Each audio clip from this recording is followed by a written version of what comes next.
వేదిక మీద ఉన్న పెద్దలందరికీ నమస్కారం. ఎమ్మెల్సీ ముఖేష్ కుమార్ గౌడ్ గారికి,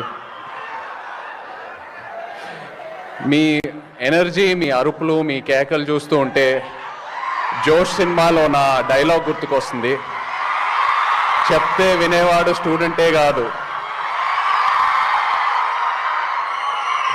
అప్పుడు సినిమాలో ఏదో జోష్లో నేను అలా చెప్పేశాను. అఫ్కోర్స్ కాలేజ్లో ఉన్నప్పుడు కూడా మనకు అలాగే అనిపిస్తుంది. మన ప్రొఫెసర్స్, టీచర్స్ చెప్పేవి అసలు మనం వినకూడదని, ఎప్పుడూ ఒక రిబెలియస్ యాటిట్యూడ్తో ఉండాలని.